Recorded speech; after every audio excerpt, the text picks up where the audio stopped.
कुछ किरदार अगर आपकी किस्मत में है तो वो आपको मिल ही जाएंगे, नो मैटर आपके बाल कैसे उस दिन ऑडिशन देते वक्त, आपका मूड कैसा है, आपने कितनी लाइन भूली है। पहले का दौर ये था कि हम डीडी नेशनल पे बैठ के मूवीज देखते थे। मैं अपनी पर्सनल लाइफ को खोल के नहीं रखना चाहती हूँ और इसलिए शायद मैं ब्लॉगिंग नहीं करती हूँ। हर कोई एक्टर नहीं बन सकता। पागले की दुनिया में जब मैं काम करती थी तब इंडियन आइडल सीजन 1 में अभिजीत सावंत वाला 2004-05 उसमें मैं ऑडियंस में जाती थी। मैं भी जूनियर आर्टिस्ट थी, मेरी माँ भी जूनियर आर्टिस्ट है, मेरे आने वाला बच्चा भी जूनियर आर्टिस्ट है। टेली अवार्ड्स पे मैं उनको लेकर गई थी और वो मैंने उनको डेडिकेट भी किया अवार्ड। वो बेचारा अपनी लाइफ से जूझ रहा होगा, वो आपको कहाँ छोटा बड़ा फील करवाएगा। अग्निफेरा नाम का एक शो था जिसमें ऐसा हुआ था। हेलो हाय नमस्ते, मैं हूँ अंकिता पाठक और स्वागत है आपका हमारे चैनल टेली चक्कर पर। आज हमारे साथ जुड़ चुकी है वो शख्सियत जिनकी एक लाइन सुनते ही आपको हंसी निकल आती है और कॉमेडी एक्सेंट की असली क्वीन है और एक्टिंग की दुनिया की शाइनिंग स्टार है। हमारे साथ जुड़ चुकी है वागले की दुनिया फिल्म भक्ति चौहान। तो सबसे पहले स्वागत है हमारे चैनल में। Thank you. कैसे हैं भक्ति आप? I am very good. Okay, so कैसा चल रहा है आज के दिन? आप कैसे मतलब मैनेज कर रहे हो वागले की दुनिया के बाद और क्या रूटीन है आपकी, थोड़ा ऑडियंस को बताइए। वागले की दुनिया में जब मैं काम करती थी तब का और अब का रूटीन तो बहुत चेंज है। 1 महीना हो चुका है। बहुत सारे फैंस ने भी हमें ऐसा रिप्लाई किया कि 1 month done but still we can't get over Wagle. तो वागले था तब तो ऐसा है, सुबह उठो, नहाओ और सेट पे पहुंच जाओ और फिर पूरा दिन वहीं पे इट्स लाइक चाय से लेके हमारा सेशन था, वुमेन सेशन था चाय का। जैसे ही 4 बजते थे सारी औरतें, हम जो भी फीमेल एक्ट्रेसेस थी सब एक दूसरे की ओर देखने लगते थे कि 4 बज गए, चाय मंगाए। And I am the one who used to order for everyone. तो इट्स लाइक सब मुझे बोलते थे। हमारे जोशीपुरा जी जो है आप जानते होंगे, दीपक परीख, तो उनका भी ऐसा था, अगर मैंने चाय नहीं बोली तो ही विल बी लाइक यार भक्ति आज तूने चाय नहीं मंगाई मेरी। तो it's like I am chai queen for that and we all miss that. और शाम को 9 बजे हमारा पैकअप होता था। कई बार किसी का अगर जल्दी पैकअप हो जाता था तो वो वेट करता था एंड में। तो जब हमको पता चल गया था कि शो ऑफ एयर जा रहा है तो अगर पैकअप हो भी जाता था स्टिल हम वहीं बैठे रहते थे उन्हीं लोगों के साथ, बिकॉज वो हमारी एक सेकेंड फैमिली हो गई थी। 4.5 साल हमने एक साथ बिताए। पेंडेमिक में जब सेकेंड वेव के दौरान जब शूट सारे बंद हो चुके थे तब हम ट्रीट रिसोर्ट गए थे। वहाँ पे हमने 2 महीने साथ में गुजारे सब ने लाइक। और वहाँ से जो क्लोजनेस और एक वार्मथ जो हमारी टीम में आपस में बन गई ना, वो कभी नहीं गई। And I seriously say that we are so blessed to have this kind of team. क्योंकि उल्टा मेजॉरिटी शोज़ या कहीं पे भी सेट पे ऐसा होता है कि 4 साल 2 साल 3 साल के बाद लोग उल्टा अलग अलग हो जाते हैं क्योंकि इतनी एक दूसरे की असलियत देख ली होती है तो झगड़े ज़्यादा होते हैं। करेक्ट। पर हमारी एक टीम ऐसी थी जो 4.5 साल बाद जब शो बंद हो रहा था तब भी वी आर होपिंग कि यार लास्ट एपिसोड के दिन चैनल बोल दे कि no we are extending and you are working. और हम लोग ऐसे बिल्कुल हमने होप्स नहीं खोई थी। लास्ट डे ऑफ टेलीकास्ट तक 9 अगस्त तक हमारा टेलीकास्ट हुआ। हमने शूट तकरीबन 30 जुलाई को बंद कर दिया था। But we all were hoping के चैनल बोल दे कि नहीं हम वागले की दुनिया चला रहे हैं। और बस हम लोग ने तो ये भी सोच लिया था कि अच्छा सखी का जो कैरेक्टर प्ले करती है उसके रियल लाइफ में बच्चे हो जाएंगे, उनकी शादी भी हम हमारे सेट पे करेंगे। इतनी लंबी प्लानिंग थी हमारी and we that way we all wanted to be all together. क्या लगता है वागले की दुनिया सीजन 3 आना चाहिए? So, हमें तो बहुत लगता है, ऑडियंस को भी लगता है, but let's see. Yes, so you know comedy जो है वो बहुत कम लोग कर पाते हैं। कॉमेडी करना इजी नहीं है और जो दूसरों के चेहरे पे स्माइल रखते हैं उनके चेहरे पे स्माइल रहना वो बहुत ज़्यादा मुश्किल होता है। कॉमेडी में एक्सेंट कर पाना, ये आपने मतलब कहाँ से इंस्पिरेशन लिया? कैसे आपको मैनेज करते हो आप? या फिर कोई ऐसी सीन तो आते होंगे जिसमें आपको ऐसा लगता हो कि यार बहुत डिफिकल्ट है, कैसे मैनेज करते हो उस टाइम पे? सी अभी जैसे मेरा शो ओवर हुआ उसके बाद मैंने एक ऑडिशन दिया था एक चैनल के लिए। पर्टिकुलर उनकी एक लैंग्वेज थी, जैसे वो बनारस की लैंग्वेज थी। तो उसके लिए फिर मैं यूट्यूब खोलती हूँ, उसमें देखती हूँ कि बनारस का लहजा कैसा होता है। रातों रात उस भाषा में घुस जाना या पूरे तरीके से उस भाषा को अडॉप्ट कर लेना पॉसिबल नहीं होता। बट हाँ, हम लहजा पकड़ लेते हैं। तो जैसे अगर हम मराठी बोल रहे तो ओ साहेब हे माहिती है ना, वो एक लहजा है मराठी का, हालांकि सामने वाला पूरा मराठी नहीं बोल रहा है। तो वो लहजा सीखने के लिए हम भी इंटरनेट का ही सहारा लेते हैं, और यही शायद हमारा क्वालिफिकेशन है बीइंग एन एक्टर, कि आपको जिस भी सांचे में ढाल दिया जाता है आपको उसमें ढल जाना है। शो तो ओवर हो गया है, लेकिन शो के कौन से एपिसोड है जो आपके दिल के बहुत करीब है? ट्रीट के सारे एपिसोड्स, और ये सिर्फ आप मुझे नहीं, आप हमारे टीम मेंबर में से किसी को भी पूछोगे बिठाकर कि आपके फेवरेट एपिसोड कौन से हैं, तो वो कहेंगे कि ट्रीट वाले। हम जब ट्रीट रिसोर्ट गए थे और हमने वहाँ जितनी भी स्टोरीज की, हमने रविंद्रनाथ टैगोर की कविताओं पे एक एपिसोड किया, पेड़ बचाओ आंदोलन पे एक एपिसोड किया, और बहुत सारी कॉमेडी एपिसोड्स भी किए वहाँ पे, बहुत रियलिस्टिक एपिसोड्स किए। और मेरा पर्सनल फेवरेट तो ज्योति रीमैरिज, और मैं जब शेयर मार्केट की टिप देती हूँ और फिर फंस जाती हूँ, ये वाले कई एपिसोड्स ऐसे हैं जहाँ मैं बहुत ज़्यादा दिखी हूँ। तो थोड़ा स्वार्थी होकर अगर मैं कहूँगी तो मैं जिन जिन एपिसोड्स में आगे थी, जिस पे मेरी स्टोरी थी, वो मेरे फेवरेट्स हैं। यस, अनुपमा में इतने बड़े शो में आपने काम किया है, फिर ये वागले की दुनिया भी आपने हिट दिया है। आज के टाइम पे ऐसी चीज़ें आती हैं कि स्क्रिप्ट बन जाए, स्क्रिप्ट अगर अच्छी होगी तो कोई भी एक्टिंग कर लेगा। इस पे कितना अग्री करते हो आप? राइटिंग बहुत बड़ा पार्ट प्ले करती है किसी भी कैरेक्टर के लिए, किसी भी शो के लिए। हम बहुत ब्लेस्ड हैं, हम कहेंगे वागले में, क्योंकि हमको आतिश सर मिले। आतिश सर की जो राइटिंग है ना, वो ऐसी है कि आप उसको ऐसे प्लेन फेस के साथ, पोकर फेस के साथ बोल दो, सामने वाला हंस पड़ेगा। आपने खिचड़ी देखी है ऑफकोर्स, तो सारा भाई और हेड्स ऑफ के कितने सारे शोज़ हैं, तो इन सारे शोज़ के किंग है आतिश सर, बिकॉज वो उनकी राइटिंग, तो राइटिंग बहुत बड़ा पार्ट प्ले करती है। वो एक एक्टर का काम ईजी बना देती है आई गेस।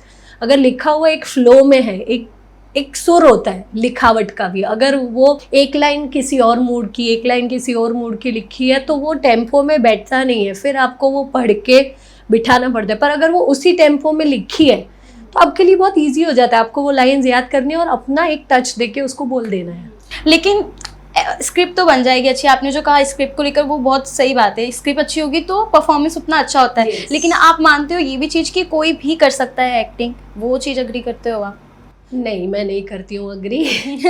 मैं ये मानती हूँ कि एक तो ना आपका 100% आपके एफर्ट्स, अगर आप में वो टैलेंट नहीं भी है एक्टिंग का, मान लीजिए कि, तो आपका वो एक 100% एफर्ट्स, आई गेस 200% एफर्ट्स चाहिए वो करने के लिए, अगर आपके सर पे गिरा ही है कि आपको करना ही है तो।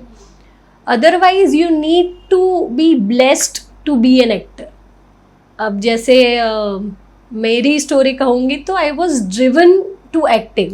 मैंने कभी मतलब बचपन में या टीन एज में ये सोचा नहीं था कि मैं एक्टर बनूँगी या टीवी पे आऊँगी या मुझे जो अभी अवार्ड मिला है वो मिलेगा, बट मेरी डेस्टिनी में था। तो और मुझे सीखना था, मुझे अच्छा लगता था। मतलब बचपन में मम्मी जब घर पे नहीं होती थी तो उनके कबर्ड में से एक साड़ी निकल के मैं शीशे के सामने ही होती थी।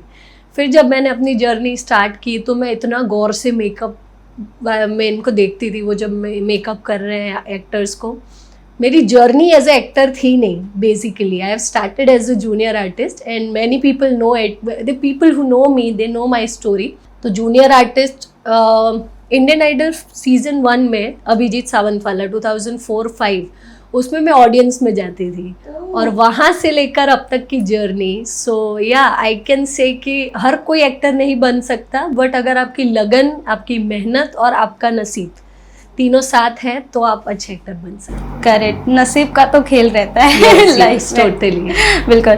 लेकिन आज के टाइम में जो सोशल मीडिया पे इन्फ्लुएंसर आ रहे हैं उनको कैसे देखते हैं आप? क्योंकि फॉलोअर्स का बहुत खेल है आज के टाइम में, वेब सीरीज हो गई या फिर म्यूजिक वीडियोस हो गया, तो वहाँ पे अपने आप को एक्सप्लोर करने के लिए वो एक चैलेंजिंग फील होता है कि यार फॉलोअर्स का खेल है तो उतना अब करना है वो। ये ना मुझे पर्सनल चॉइस ज़्यादा लगती है कि जैसे मुझे भी मेरे फेलो को एक्टर्स ने या कई लोगों ने जो मुझे इंस्टाग्राम पे वगैरह फॉलो करते हैं, मैं अपनी कुकिंग की स्टोरीज वगैरह डालती हूँ, तो कई जो फैंस होते हैं वो भी कहते हैं कि आप अपना यूट्यूब चैनल क्यों नहीं शुरू करते, आप ब्लॉगिंग शुरू करो, अभी तो वही चल रहा है, ज़माना उसका है। But then what I feel that I am already exposed as a actor in the industry. अब मैं अपनी पर्सनल लाइफ को खोल के नहीं रखना चाहती हूँ और इसलिए शायद मैं ब्लॉगिंग नहीं करती हूँ, बट जो लोग करते हैं उनके लिए मुझे कोई ऐसी बुरी भावना नहीं है। वो भी काम ही कर रहे हैं, so we should respect it. वो मेहनत कर रहे हैं और उनकी मेहनत को अगर हम एक लाइक दे देते हैं तो कोई बड़ी बात नहीं है। अगर उनका काम हमें अच्छा लगता है। आज का दौर ये है, पहले का दौर ये था कि हम डीडी नेशनल पे बैठ के मूवीज़ देखते थे, सीरियल्स देखते थे, फिर स्टार प्लस आया, एकता कपूर आई, हमने हमारा ट्रेंड समय समय पर इंडस्ट्री का ट्रेंड बदलता गया है। तो आज अगर ये ट्रेंड है ब्लॉगर्स का, टिकटॉकर्स का, यूट्यूबर्स का, so nothing wrong in it, we need to adopt it in our own way. Correct. और जो इस इंडस्ट्री की बात करूँ, एक्टिंग इंडस्ट्री की, तो आपके गुरु कौन रहे जिन्होंने आपको मतलब कुछ बताया हो, कुछ सिखाया हो, एक तो चीज़ें? वैसे तो गुरु एक मेरे तो नहीं है, मेरे बहुत सारे गुरु हैं। जैसे फर्स्ट मेरे गुरु मेरे फादर है, क्योंकि जब मुझे पहली बार एक्टिंग के लिए जाना था तो मम्मी मना कर रही थी कि नहीं जाना है, बट पापा ने बोला कि नहीं जा तू कर, क्योंकि उनके मन में कहीं वो इच्छा दबी हुई थी कि उनको शायद एक्टिंग करनी होगी पर नहीं मौका मिला होगा, या उन्होंने भी कभी ये नहीं सोचा होगा कि I should pursue this as a career. तो उन्होंने मुझे हाँ बोला। तो मेरे पहले गुरु तो वो है जिन्होंने मुझ पर वो भरोसा भी किया कि नहीं मेरी बेटी कर सकती है वाला। और देन मैं बोलूँगी मेरे लास्ट गुरु वो सुमित राघवन। जब आप बड़े किसी दिग्गज एक्टर के साथ काम करते हैं तो आपको बहुत सीखने मिलता है उनमें से, कि हमें बाहर से ना सिर्फ दिखता है कि अरे नहीं ये तो बहुत एटीट्यूड वाले होंगे या टाइम पे, but I have learn from that person, he is always on time, he is so grounded with all of us that उन्होंने कभी हमें ये एहसास नहीं होने दिया कि वो इतने बड़े एक्टर हैं। और उनका कॉमेडी टाइमिंग कमाल है। हालांकि शो में वागले की दुनिया में आपने उनको इतनी कॉमेडी करते हुए नहीं देखा होगा जो उनका जॉनर है, बट ऑफ स्क्रीन मतलब सीरियस सीक्वेंस में भी वो कुछ ऐसा बोल देते थे कि हम ऑन स्क्रीन खड़े होकर हंस रहे और हम बोल रहे अरे दादा बस करो, we used to call him dada. तो yeah I learn so many things. और सबसे बड़ी बात जो मैंने उनसे सीखी है वो है किसी भी इंसान का नाम पूछना, क्योंकि जब आप किसी इंसान का नाम पूछते हो, उनको नाम से बुलाते हो, तो वो एक आपका पर्सनल कनेक्शन उनके साथ हो जाता है। तो दादा तो बहुत ही चलता है, किसी भी डिपार्टमेंट के किसी भी इंसान को हम दादा कह के आवाज दे देते हैं सेट पे तो ऑफ कोर्स। तो वो इतना हंसाता था, बाय गॉड हम बोलते थे सुमित दादा बस कर, बट ही इज लाइक के 8:45 को 8:45 को if you tell him to go to another unit, जैसे 2 यूनिट में काम चलता है, यहाँ पे भी कुछ सीन्स चल रहे हैं, यहाँ सीन्स चल रहे हैं, 8:45 बजे आप उनको नया सीन ला के दोगे, बोलोगे इस यूनिट में जाना है, he will never say no. So आप जब किसी ऐसे दिग्गज इंसान के साथ काम करते हैं तो आपको बहुत कुछ सीखने मिलता है जो आपको एक्चुअली अपनाना चाहिए। सो बड़ी सारी फील्ड में एचआर को बहुत गालियाँ दी जाती है, बॉस को बहुत गालियाँ दी जाती है, बट यार हम अपने बॉस से सीखते हैं कि उस रास्ते पे अगर चलना है या उतना लेजेंडरी काम आपको करना है अपनी लाइफ में, तो आपको क्या नहीं करना चाहिए और क्या करना चाहिए। करेक्ट। आपने पापा का बताया, पापा अग्री करते हैं, मम्मी को क्यों था कि आप ना जाए इस इंडस्ट्री में या इस फील्ड में? ऐसा नहीं था कि ना जाए, पर मम्मी खुद मेरे साथ उसी जर्नी पे थी। लाइक वो उन्होंने भी जूनियर आर्टिस्ट से स्टार्ट किया, तो मुझे ना वो ओम शांति ओम वाला डायलॉग बहुत याद आता है, मैं भी जूनियर आर्टिस्ट थी, मेरी माँ भी जूनियर आर्टिस्ट है, मेरे आने वाला बच्चा भी जूनियर आर्टिस्ट है। तो मेरी जर्नी वैसी थी। तो मम्मा को ऐसा था कि तुम पढ़ो, she wanted me to be a nurse और डॉक्टर। उनको ये नहीं, या तो तू न्यूज़ रीडर बन क्योंकि तू अच्छा बोलती है, तो तू न्यूज़ में जा, तुझे माइक पकड़ा दो, तू बोलती रहेगी, तुझे किसी और की ज़रूरत नहीं है। But she never thought of me being an actress and winning this award। अब इस टाइम जब अवार्ड लेने गई तो मेरी मम्मा ने मुझे बोल के रखा था, जब भी तू अवार्ड जीतेगी तुझे मुझे साथ में लेकर जाना है और मेरा नाम वहाँ स्टेज पे बोलना है कि मेरी वजह से आज तुझे अवार्ड मिला है करके। सो टेली अवार्ड्स पे मैं उनको लेकर गई थी और वो मैंने उनको डेडिकेट भी किया award, and she is so happy. तो हम लोगों की जर्नी वैसे ही स्टार्ट हुई थी, वो जूनियर आर्टिस्ट, मैं जूनियर आर्टिस्ट। फिर हम दोनों ने साथ में एक शो किया, पिया का आंगन, डीडी नेशनल पे 2009 में शो था। उसमें वो दादी और सास का ड्यूप करती थी, डुप्लीकेट, जो बॉडी डबल बोलते हैं, और मैं हीरोइन और जो विलन थी वैम्प थी उसका बॉडी डबल करती थी। तो हम दोनों ऐसे काम करते थे। Then to acting, 1 day 2 day, जो छोटे छोटे किरदार होते उससे हमने शुरू किया, and then she stopped. Basically now she isn't working as a actress, but मुझे लगता है कि कहीं ना वो एक आपके पीछे एक हाथ होता है ना कि तू बढ़ आगे, मैं हूँ तेरे साथ, वो करने के लिए मेरी मम्मी थी। और एक मकाम पे पहुंच के जब आपको पता जाए कि बच्चे के पंख आ गए, अब वो उड़ जाएगा, तो उसको उड़ने देते हैं। तो मम्मा ने वैसे ही एक पॉइंट पे मुझे उड़ने दिया और आज मैं यहाँ हूँ। सो भक्ति, लेकिन जब आप स्ट्रगल कर रही थी वो टाइम पे आपने फील तो किया होगा कि कुछ लोग होते हैं उस टाइम पे ना सपोर्ट करते हैं ना रिस्पेक्ट देते हैं, लेकिन जब हम कुछ बन जाते हैं तो वो रिस्पेक्ट, वो नाम मिलता है हमें। वो चीज़ फील हुई थी उस टाइम पे? क्या फेस किया था स्टार्टिंग डे में आपने? इन सारी चीज़ों में ना मुझे कहीं लगता है कि कई बार ना हम ही खुद को रोकते हैं, क्योंकि हम ना सामने वाले को देखकर उसके दिमाग में क्या चल रहा है ये खुद ही सोचने लग जाते हैं, उसको सोचने का मौका ही नहीं देते। तो मेरे साथ तो ऐसा नहीं हुआ कि लोगों ने कम इम्पोर्टेंस दी, ज़्यादा इम्पोर्टेंस दी। सी, अगर आप ईमानदार हो और आप अपने काम के प्रति 100% डेडिकेटेड हो तो आपको ये सारी चीज़ें छोटा मोटा और वो इग्नोर भी करना चाहिए। अगर कहीं आप, इट्स अ हर्डल बेसिकली, अगर आप उसी में अटक जाओगे तो आप ग्रो नहीं कर पाओगे। तो मेरे साथ ऐसा नहीं हुआ था। मैं तो खुद, मैं कह रही हूँ ना, जूनियर आर्टिस्ट से लेके यहाँ तक, और मुझे ये जर्नी बताने में कभी अशेम्ड फील नहीं होता, because I have grown up with that. मैंने सीखा, उस सीखने से मैं देखती हूँ मेरे साथ आज कई एक्टर्स या जूनियर्स जो अभी भी वही कर रहे हैं, छोटे मोटे किरदार कर रहे हैं या जूनियर आर्टिस्ट का काम कर रहे हैं। वो भी हालांकि छोटा नहीं होता, 12-12 घंटे सेट पे खड़े रहना is not a small thing. So when I came through all journey ना, तो मैंने देखा हर फील्ड की अपनी स्ट्रगल है। तो वो बेचारा अपनी लाइफ से जूझ रहा होगा, वो आपको कहाँ छोटा बड़ा फील करवाएगा। एंड कहीं अगर आपको ऐसा लगता भी है कि आपके साथ छोटा बड़ा या ऊंच नीच का ये भेदभाव किया जा रहा है, then learn things and be your best and then leave it to God. अगर वो आपके नसीब में है तो आपको मिल जाएगा। कई बार ये तो मैंने बहुत एहसास किया है मेरी लाइफ में कि कुछ किरदार अगर आपकी किस्मत में है तो वो आपको मिल ही जाएंगे। नो मैटर आपके बाल कैसे उस दिन ऑडिशन देते वक्त, आपका मूड कैसा है, आपने कितनी लाइन भूली है, और अगर वो किरदार आपको मिलना नहीं है आपकी तकदीर में तो आप कितना भी अच्छा ऑडिशन दे दो, वो आपको नहीं मिलेगा। सो आप अपने एफर्ट्स करो, रिजल्ट छोड़ देने चाहिए ऊपर वाले के ऊपर, आई गेस। लेकिन वर्किंग आवर्स को लेकर ना काफ़ी ऐसी चीज़ें आती हैं कि यार 8 आवर्स काम करेंगे। आपने सुना होगा रिसेंट में भी न्यूज़ कितनी दीपिका पादुकोण को लेकर आई थी, और अब एक न्यूज़ आई है जहाँ पे 10 घंटे मतलब 1 घंटा बढ़ा दिया गया है। उसको लेके क्या सोचना है? क्योंकि हम ऑलरेडी 9 घंटे वर्क करते हैं, उसके बावजूद भी एक्स्ट्रा वर्क आवर्स हो जाते हैं किसी भी फील्ड में रहे। तो वो चीज़ आप क्या सोच रही हैं? आपका रिएक्शन उस पर क्या था?